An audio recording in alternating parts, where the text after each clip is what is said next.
इस वीडियो में हम पॉलिनोमियल्स की एक्सरसाइज 2.5 का क्वेश्चन नंबर 15 करेंगे। Give possible expressions for the length and breadth of each of the following rectangles in which their areas are given. तो यहाँ पे दो रेक्टेंगल्स हैं और उनके एरियाज़ गिवन हैं। एक रेक्टेंगल ये है और एक ये है। हमें ये बताना है कि इनकी पॉसिबल लंबाई और पॉसिबल चौड़ाई क्या हो सकती है। देखो, पॉसिबल लंबाई और पॉसिबल चौड़ाई से, possible length and possible breadth से क्या मतलब है कि इनकी जो सपोज दैट मैं आपको अगर ये कहूँ कि कोई जो एरिया है वो है 6 मीटर स्क्वायर मान लो, ठीक है ना। तो उसकी लेंथ बताओ और ब्रेड्थ बताओ। तो अब हम क्या करेंगे, देखो 6 की लेंथ और ब्रेड्थ क्या हो सकती है भाई। अगर हम इसको 1 × 6 करके ब्रेक करें तो लंबाई होगी, लेंथ होगी 6 मीटर और ब्रेड्थ होगी 1 मीटर। इसको हम 2 × 3 करके भी तो ब्रेक कर सकते हैं। तो उस केस में जो लेंथ होगी वो होगी 3 मीटर एंड ब्रेड्थ 2 मीटर। आप समझ रहे हैं, ऐसा भी कोई ज़रूरी नहीं है। हो सकता है कि जो लेंथ हो ये 6/5 हो और जो मतलब 6/5 × 5 भी हम कर सकते हैं क्योंकि ये कट रहा है, ठीक है ना। और फाइनली 6 आ रहा है तो हम ये भी कह सकते हैं कि ये 5 हो सकता है और ये 6/5 हो सकता है। 6/5 मतलब 1.2। तो 1.2 एंड 5 भी तो हो सकते हैं, मल्टीप्लाई करके तो 6 ही आएगा क्योंकि एरिया होता है L × B। तो अब अगर कोई पूछेगा कि भाई एरिया ये है, पॉसिबल लेंथ एंड ब्रेड्थ बताओ, तो आप ये भी बता सकते हो, आप ये भी बता सकते हो, आप ये भी बता सकते हो, ठीक है ना, जो भी आपको सही लगे। तो वही हमें यहाँ पे करना है। अब आपके मन में प्रश्न होगा कि सर फिर बताओ इसका आंसर ये होगा कि ये होगा कि ये होगा। आप इनमें से कोई भी आंसर दोगे सारे सही होंगे। ये अलग बात है, ज़्यादातर चांसेस हैं कि लोग इसको चुनना पसंद करेंगे, लेकिन फिर भी तीनों में से कोई भी आप दे सकते हैं। अब इसको इस जो अभी मैंने आपको सिखाया है इसे यहाँ पे अप्लाई करते हैं। तो पहला पार्ट है, एरिया क्या गिवन है 25a² - 35a + 12। अब काम हमने क्या करना है कि इसके फैक्टर्स निकालने हैं और वो निकलेंगे मिडिल टर्म स्प्लिटिंग से। तो पहला काम कैसे निकालते हैं मिडिल टर्म स्प्लिटिंग से, इनका करते हैं मल्टीप्लाई, ठीक है। ये मैं यहाँ पे कर लेता हूँ रफ काम। 25 × 12, 25 होता है 5 × 5, 12 होता है 3 × 4। देखते हैं जो भी पेयर बनता है, यानी हम मल्टीप्लाई करते हैं, वैसे मल्टीप्लाई करके ये आएगा 300, ठीक है ना। और 300 के ऐसे दो हिस्से करो जिसको प्लस करके 35 आए।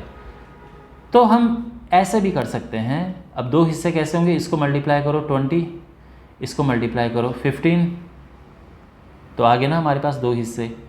अगर आप इनका आपस में मल्टीप्लाई करोगे तो 300 आएगा और आप प्लस करोगे तो 35 आएगा। तो एवरीथिंग इज़ फाइन।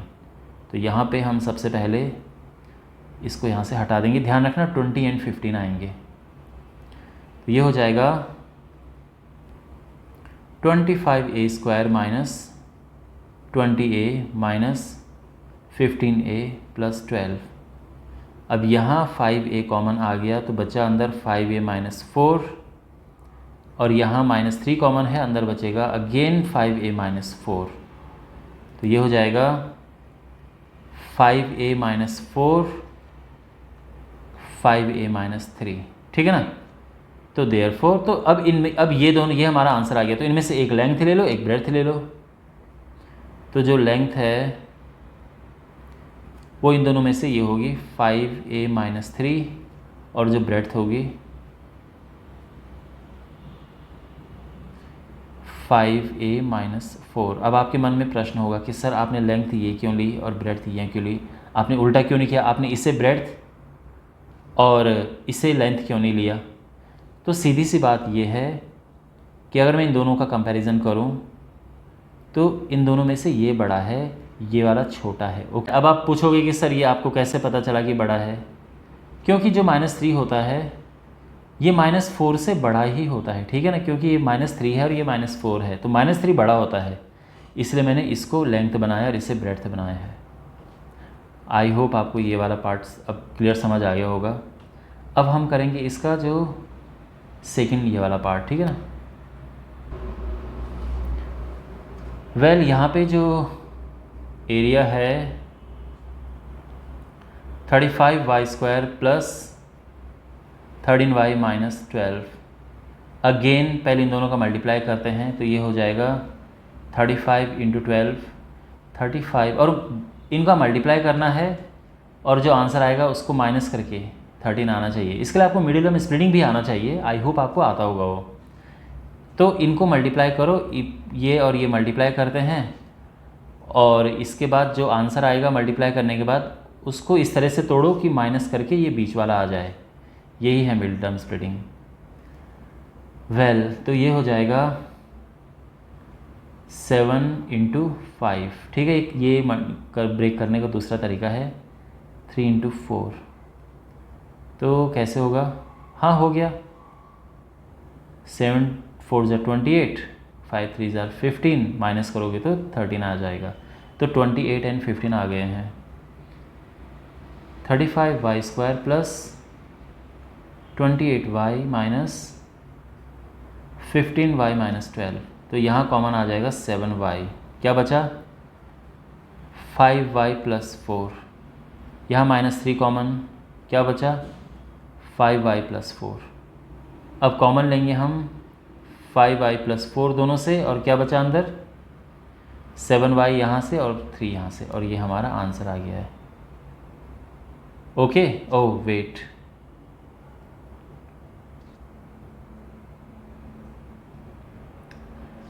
तो ये तो हो गया है फैक्टर्स, इतना क्लियर समझ आ गया है। और अब इनमें से किसी भी एक को लेंथ लिख दो, किसी भी एक को ब्रेड्थ लिख दो। लग तो देखने से ये बड़ा रहा है, कुछ नहीं कह सकते, ठीक है। इसमें 4 बड़ा है, कोई भी एक लेंथ ले लो, कोई भी एक ब्रेड्थ ले लो। तो यहाँ पे जो लेंथ है ये आ जाएगी 5y प्लस 4, और जो ब्रेड्थ है ये है 7y माइनस 3। आप चेंज भी कर सकते हो, ठीक है, इसको आप लेंथ बना सकते हो, इसको ब्रेड्थ बना सकते हो, इट्स ओके। तो ये है फैक्टर्स करने, और एक लेंथ होगी एक ब्रेड्थ होगी। आई होप आपको समझ आ गया होगा।